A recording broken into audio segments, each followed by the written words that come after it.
Good morning po, Madam Chair, Honorable Senator Riza Hontiveros, and to Honorable Senator Francisco Tolentino, and to all the members of this august body.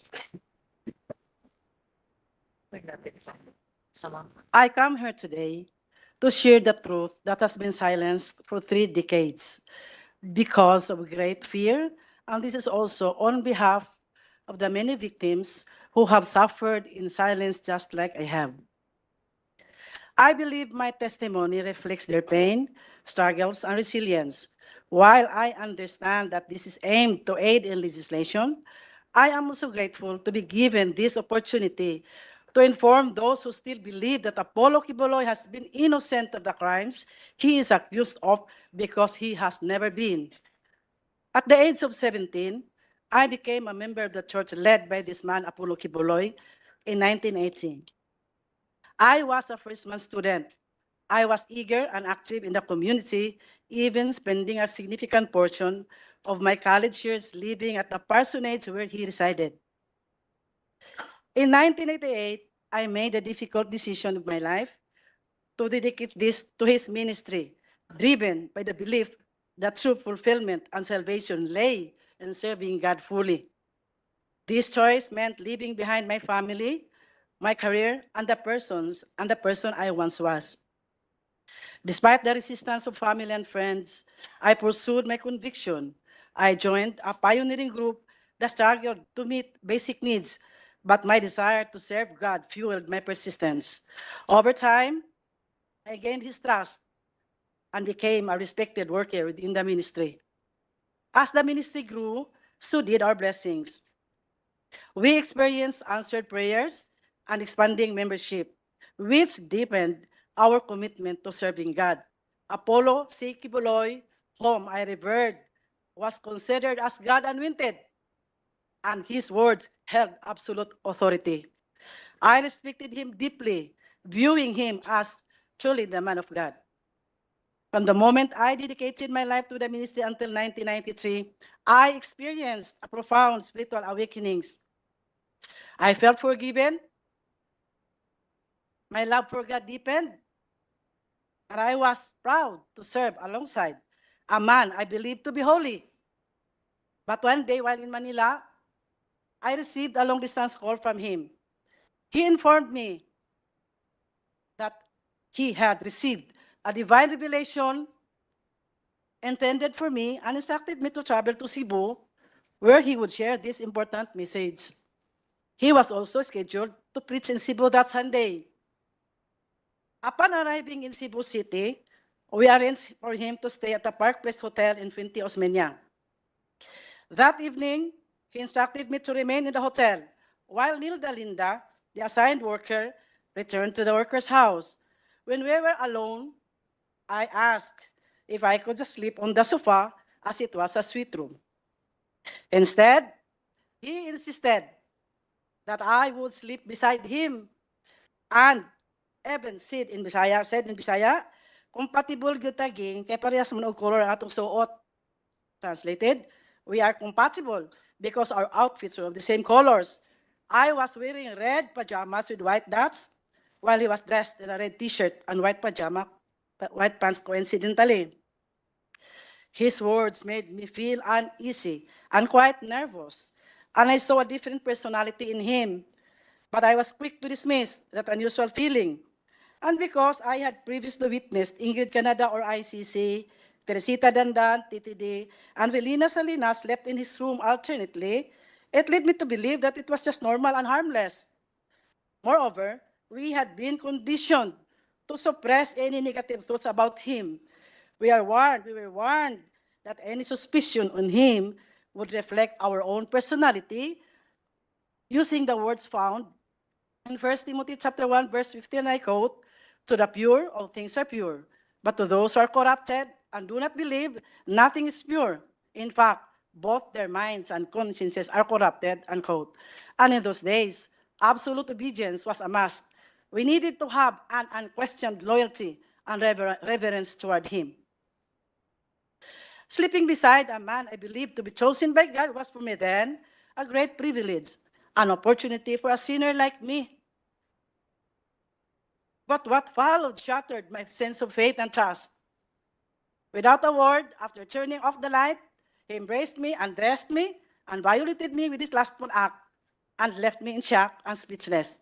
He then said, "This is the fulfillment of God's revelation."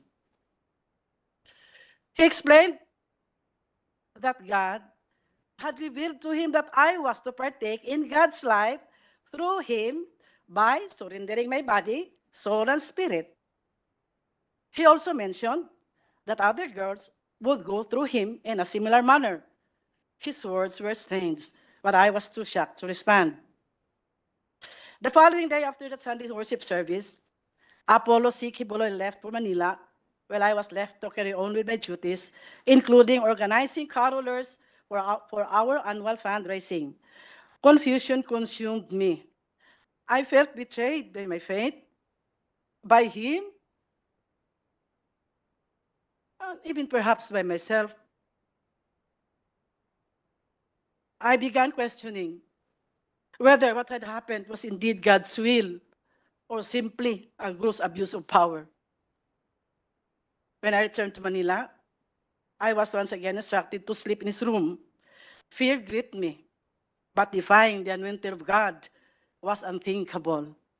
We had been taught that such disobedience would invite a curse. The next morning, he asked if I understood God's revelation.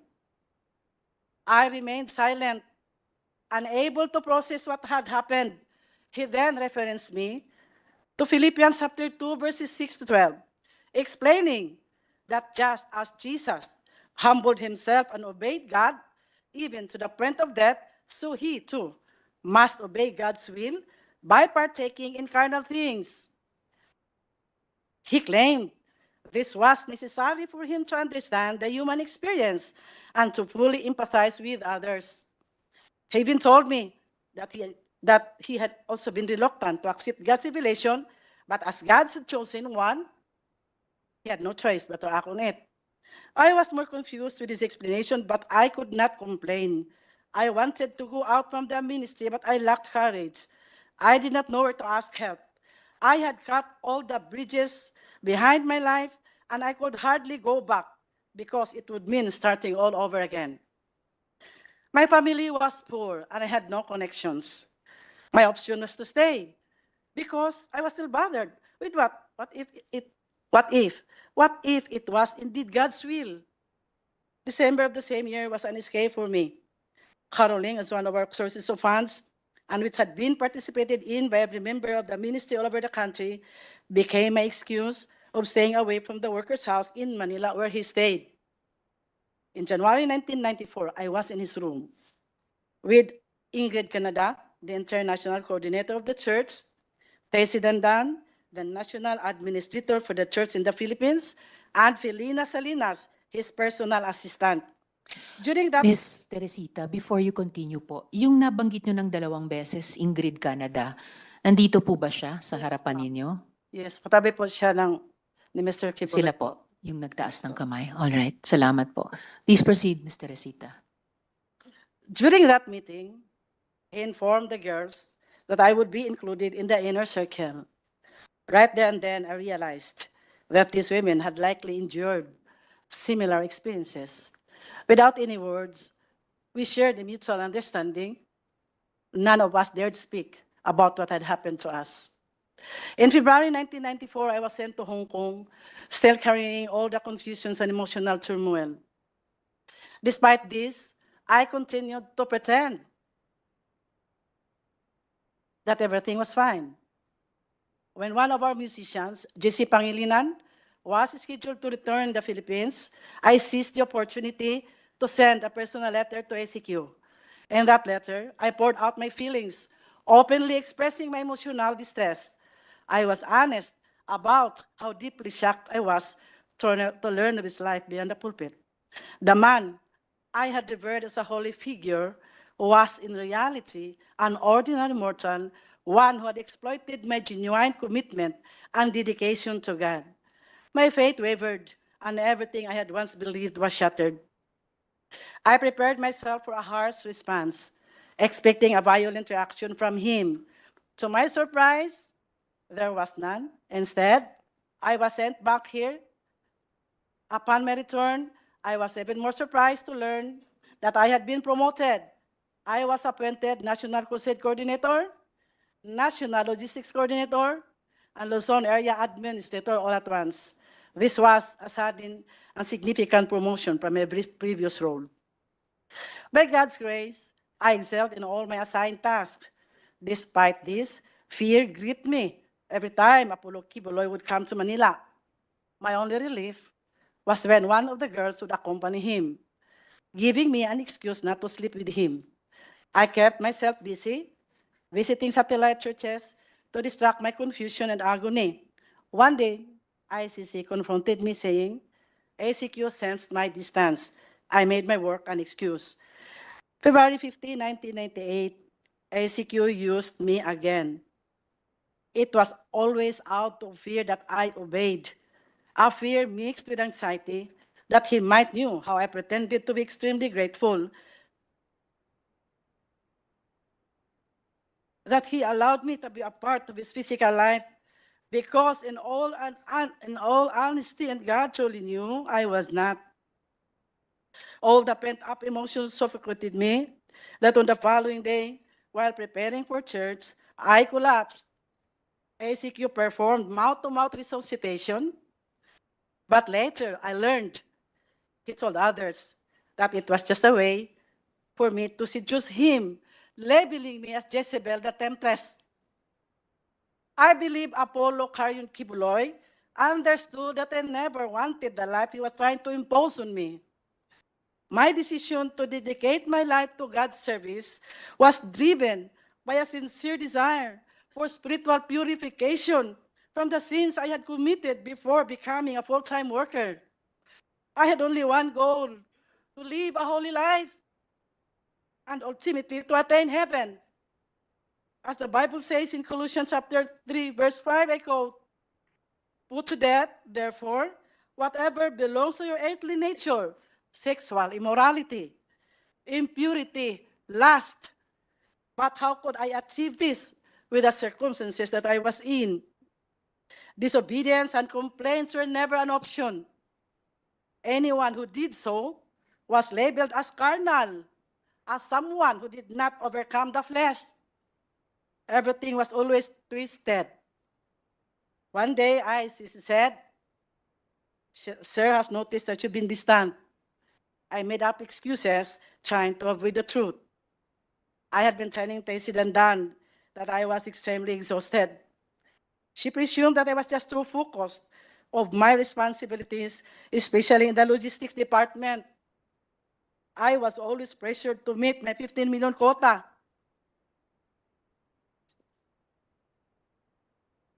Every December on caroling season, if ever the sense that there was really something wrong with my belief, I was instructed to prepare my documents for my USA visa, and I believe realization came later when I already left from his group, that it was also to distance me from the workers and members here, that I might be able to tell his dark secret.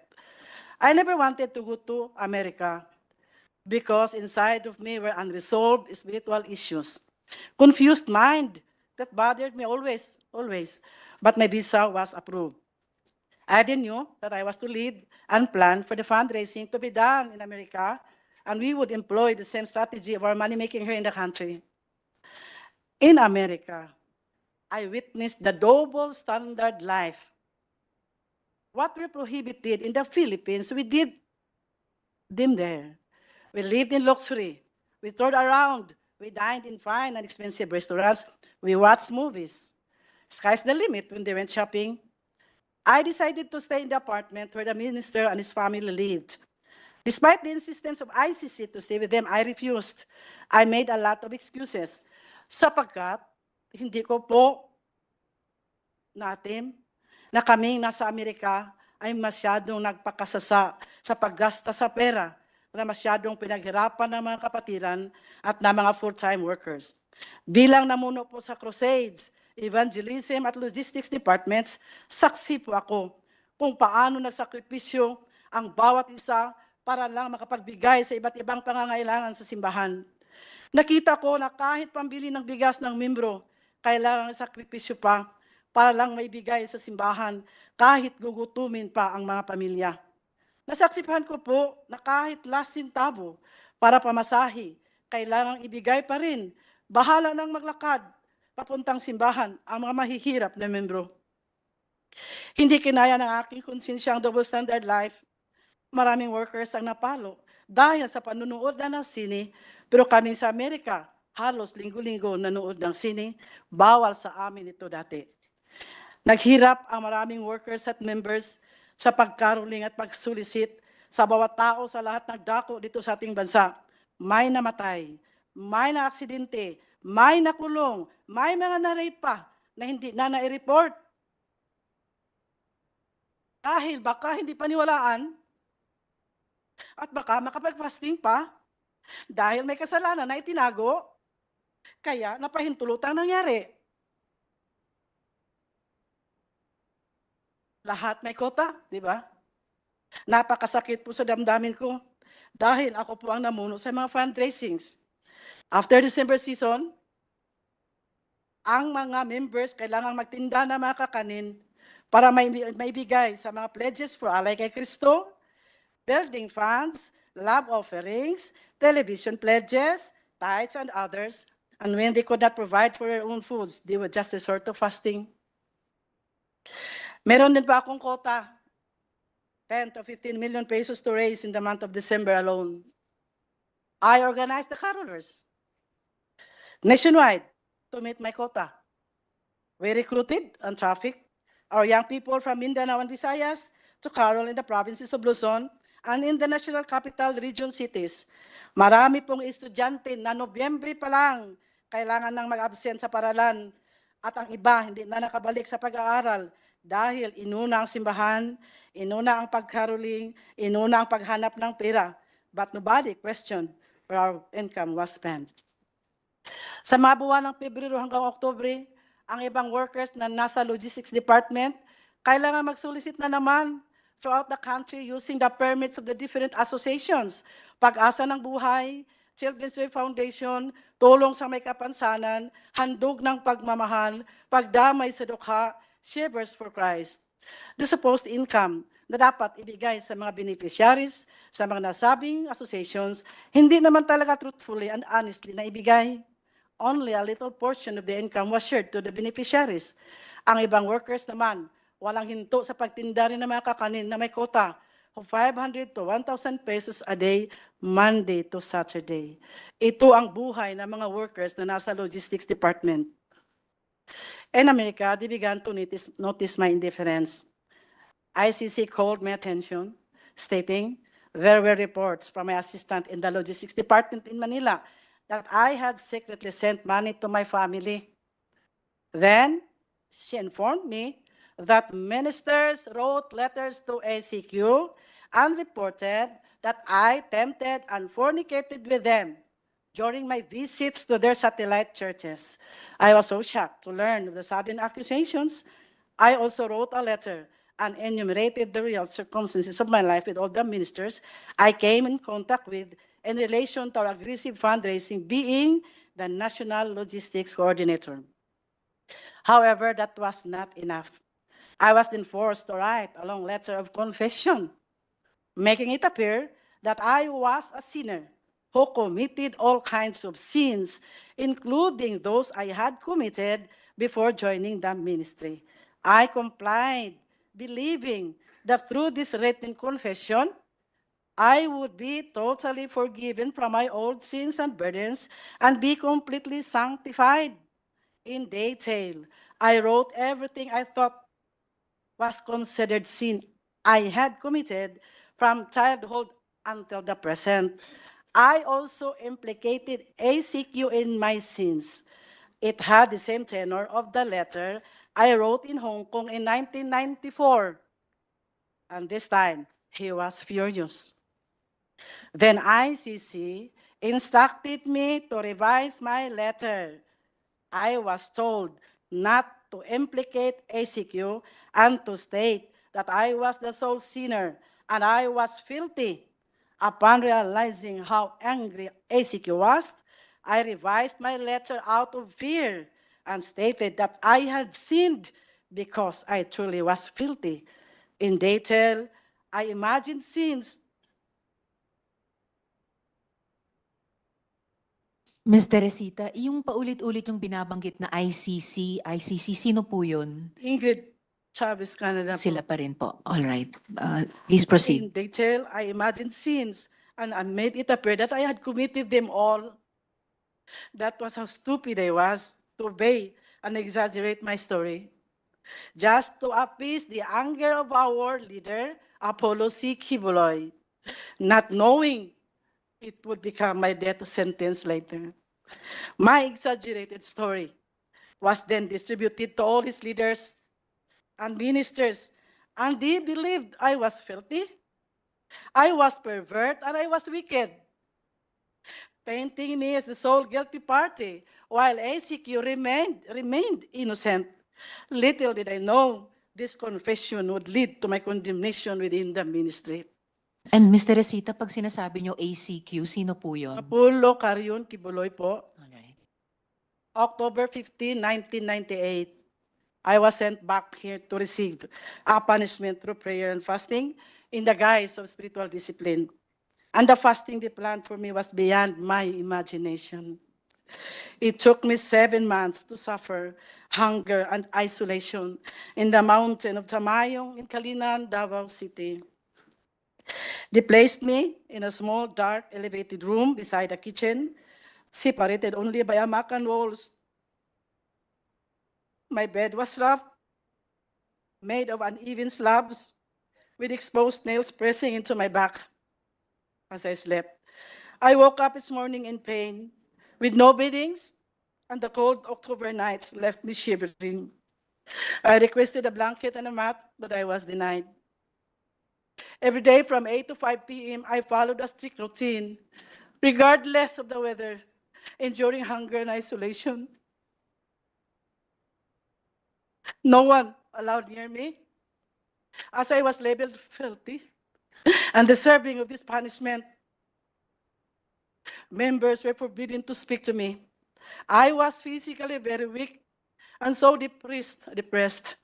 I prayed that God would just take my life. Ilang beses po ako nanalangin na sana kunin na ng Panginoon.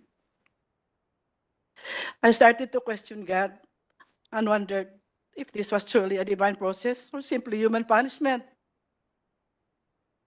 I asked myself, is this ACQ's way of retaliating because I rejected the life he imposed on me?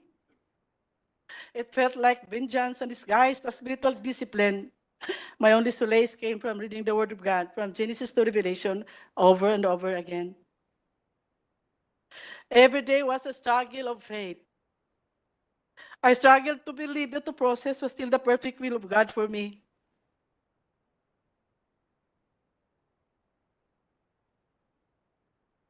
I struggled to believe that I really was a sinner and that I was recuperating from my spiritual disease for the lack of faith.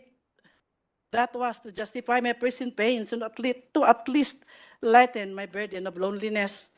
On January 8, 1999, I gave ACQ a resignation letter and I requested for a fare so that I can travel back to my home in my province. He did not approve my resignation letter. I pleaded to Ingrid, and like a child, I cried for help. But she remained untouched, telling me that it was a divine process. After that conversation, misery doubled. I had no money, and I was still physically weak, so there was no way for me to go out from the compound of the prayer mountain. Waiting for the restoration was the only alternative at the moment. If not for the comforting words of God, surely I would be totally gone out of my mind. They continually accused me of sins they alone knew, unimagined, that would always lead me into fasting. It eventually hardened my heart because I started to realize that the purpose of doing it was to totally break me down and to even slowly kill me.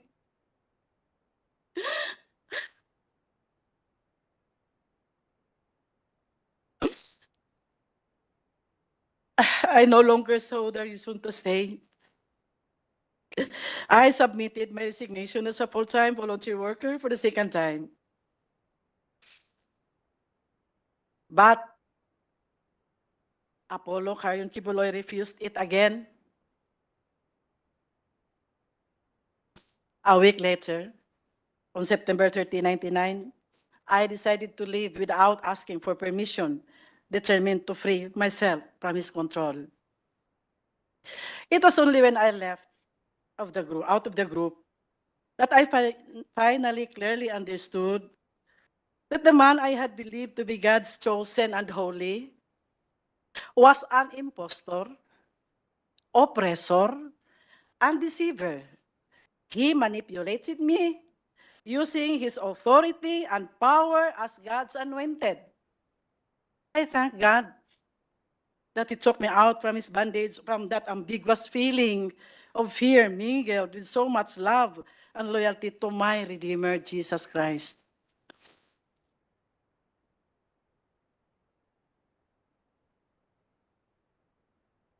But He was not finished with me and did not stop terrorizing me. Alex Camia, his personal bodyguard, a full-time worker, once known to be a champion in gun shooting before he joined the group of ACQ, together with his team, kept coming to my place to harass me, serving a fake warrant of arrest to a minister who stayed in my house. This minister settled in my place after he was gunned down in Davao City but survived. The team of Alice Camia was apprehended, and when investigated, they had several firearms in the car, several plate numbers, and there was also a red plate. The registered owner of the car was Apollo C. Quiboloy. Because of their failure to serve the warrant of arrest, they blamed me for hiding the minister and filed cases against me of obstructing justice and grave misconduct and an act unbecoming of a public official. After that incident, I heard that Alex Camia was the suspect of the murder of an ex-worker who was shot down inside his home, and this ex-worker did not survive. I was scared to death when I heard this news. My option was to remain silent because killing could have actually happened when Camia and his group came to my place. There was also an ex-worker, Elsa Bolivar, who was a senior citizen, a woman shot dead while she was in her garden in Tagum City. I was so hysterical when pictures of her bullet-ridden body were sent to me because she had just visited me in my place before it happened. Fear consumed me, and I remained silent. 3 years ago, nagkausap po kami ni Alex Camia. Humingi po siya ng kapatawaran at nagsabi na siya ay nautusan lang po na kailangan din akong iligpit. Pinaniwala po siya na ako ay may malaking kasalanan at ako ay napakasamang babae. Nang tinanong ko kung ano ang aking kasalanan, sinabihan daw siya na tinukso ko raw si Apollo Carrion Quiboloy. Nakiapid daw ako sa mga ministro. Narinig naman po ninyo yung sa video. Nakipagtalik daw ako mismo doon sa workers' house at nagnakaw daw ako ng 3 million pesos. He even said in Bisaya, di ba nagtugot man ang Ginoo pagpatay sa dautan? Doesn't God permit the killing of the wicked? Doon ko lang naintindihan na kailangang i-declare ni Apollo Quiboloy sa lahat ng mga workers at members na ako'y makasalanan at napakasamang babae para magiging makatwiran ang lahat ng parusa na binigay sa akin at magiging makatwiran din kung bakit ako kailangang patayin. Apollo Quiboloy called me Jezebel, the temptress, using his pulpit to broadcast how filthy and evil I was. This became a pattern. Kung may mga workers na may alam sa kaniyang buhay, sa sikretong buhay, at aalis sa kanyang kingdom, sila ay akusahan ng napakaraming kasalanan. He would always exaggerate their weaknesses at ipaniwala sa mga workers at members na sila ay umalis dahil may mga marumi at mga napakasamang mga tao. His followers only heard his side of the story, which was always filled with lies and twisted truths. They are their side, our side, excuse me, was never heard and was never allowed to be heard. They only believed whatever he fed them and even defended him and attacked those who defied their leader without investigating the truthfulness of the circumstances.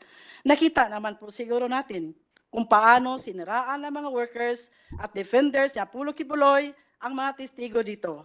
Mga napakasamang descriptions para lang ipahiya ang mga nagsalita ng kanilang mga karanasan sa loob ng kanilang kingdom. Mga salitang hindi nababagay sa mga tinatawag na mga citizen ng Kingdom of Jesus Christ. Their intention is only to demoralize and warn others of the consequences of defiance. Last August 2021, during one of his television programs, he once again maligned me, broadcasting nationally and internationally that I was a fornicator and an immoral woman, which we have just watched. Madam Chair, I would like to remind Mr. Quiboloy to remember the biblical stories about the lives of King Nebuchadnezzar, King Sennacherib, and King Herod. All of them fell into the hands of the Lord. Nebuchadnezzar, you know that, was separated from his people and lived like a beast and ate grass for 7 years. King Sennacherib died a tragic death, murdered by his own sons. King Herod was struck by the angel of God, died, and his body was eaten by worms. Their sin was that they replaced God with themselves, considering themselves as gods and blaspheming the one true God. This is all, Madam Chair. Thank you.